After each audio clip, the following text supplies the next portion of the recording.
대기업에서 오랜 세월 쌓아온 경험과 성과에도 불구하고 퇴직 후 현실은 기대와는 사뭇 다릅니다. 화려했던 경력이 퇴색되며 새로운 삶의 장을 여는 것은 결코 쉽지 않은 과제입니다. 특히 은퇴 후 충격실상이란 표현처럼 많은 대기업 임원들은 예상치 못한 어려움과 마주하게 됩니다. 이 글에서는 퇴직 후 대기업 임원들이 경험하는 현실을 생생하게 들여다보고 이를 통해 얻을 수 있는 교훈을 세 가지 사례를 통해 설명하겠습니다. 1. 높은 수입이 사라진 후의 재정 압박. 첫 번째 사례는 김씨 가명입니다.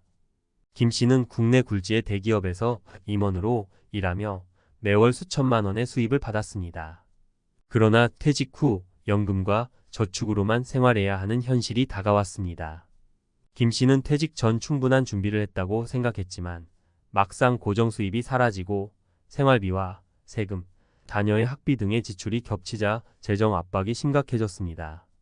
김씨는 퇴직 후 처음에는 여유를 즐기려 했지만 예상치 못한 재정 불안이 찾아왔습니다.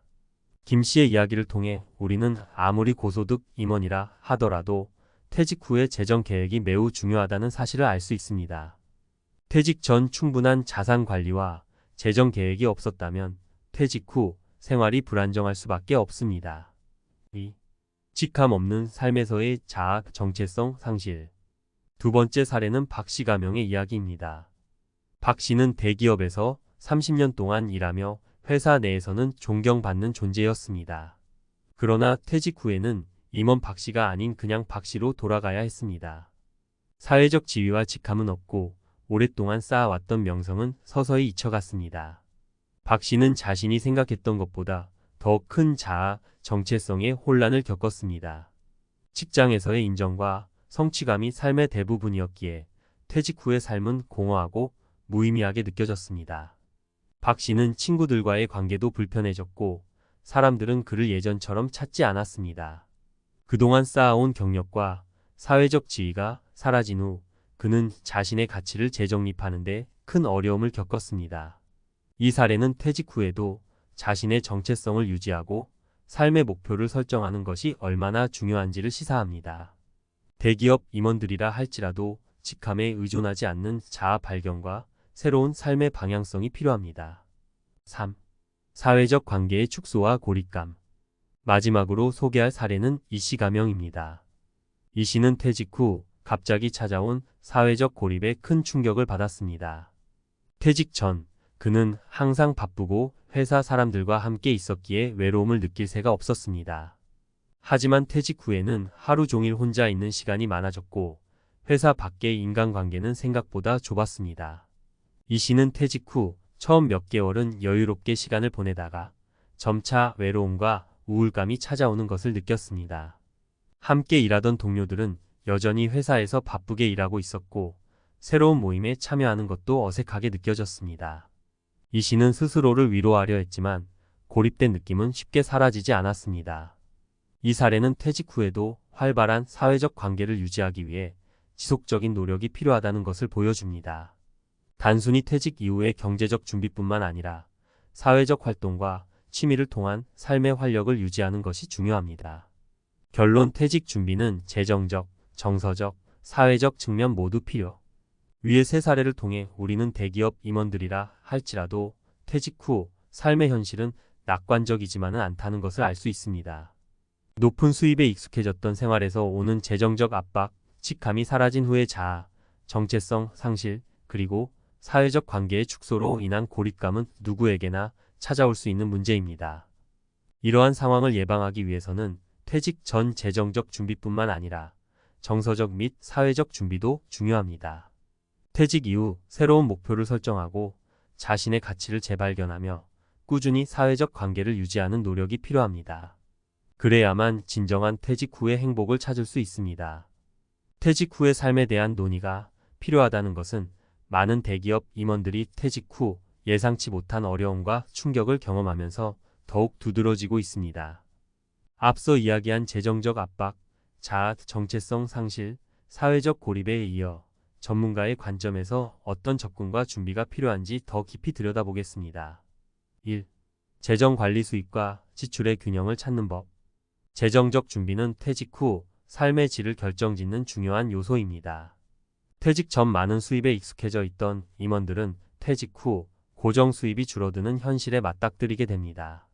그런데 여기서 문제는 퇴직 전과 같은 소비 습관을 유지하려다 보면 금방 재정난에 빠지기 쉽다는 점입니다. 이때 가장 필요한 것은 수입과 지출의 균형을 다시 재조정하는 것입니다. 예를 들어 한 재정 전문가의 말에 따르면 퇴직 후 재정 계획은 자산의 현금 흐름 관리를 중심으로 해야 합니다. 즉, 저축한 자산이 단지 계좌에 묶여 있는 것이 아니라 투자와 관리 등을 통해 계속 현금 흐름을 만들어낼 수 있어야 합니다.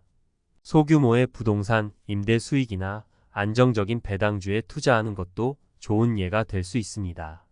더 나아가 퇴직 후에도 일정 부분의 수입을 창출할 수 있는 활동을 병행하는 것이 바람직합니다.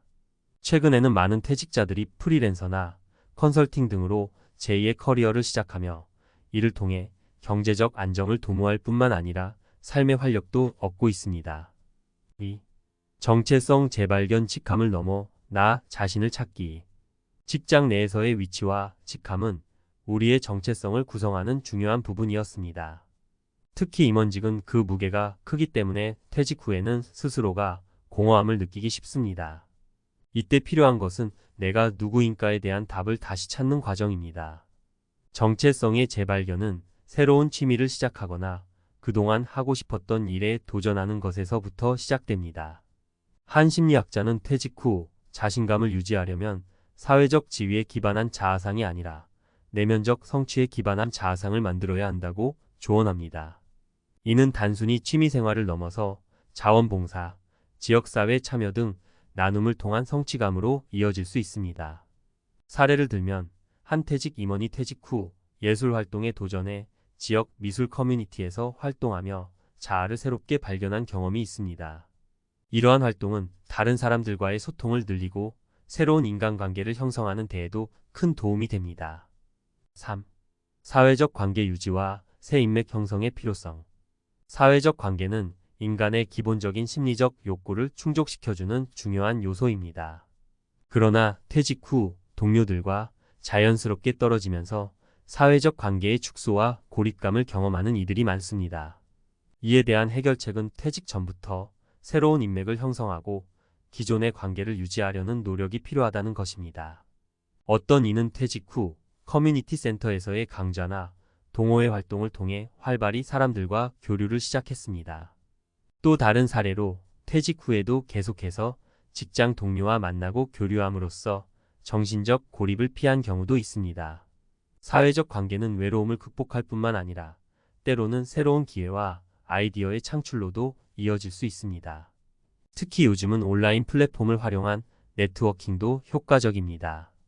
SNS나 다양한 퇴직자 모임 사이트 등을 통해 비슷한 관심사를 가진 사람들과 연결될 수 있습니다. 이를 통해 퇴직 후에도 활발한 사회활동을 이어나갈 수 있습니다. 결론. 퇴직 후 성공적인 삶을 위한 준비는 필수. 퇴직 후의 삶이 어렵고 예상치 못한 도전들로 가득할 수 있다는 것은 부정할 수 없습니다. 하지만 이를 제대로 준비하고 대응한다면 오히려 더 풍부하고 의미 있는 새로운 장을 열 수 있습니다. 재정적 준비는 물론 정체성의 재발견과 사회적 관계 유지까지 다각도의 준비가 필요합니다. 마지막으로 강조하고 싶은 것은 퇴직 후에도 삶은 계속된다는 점입니다. 퇴직은 끝이 아닌 새로운 시작입니다.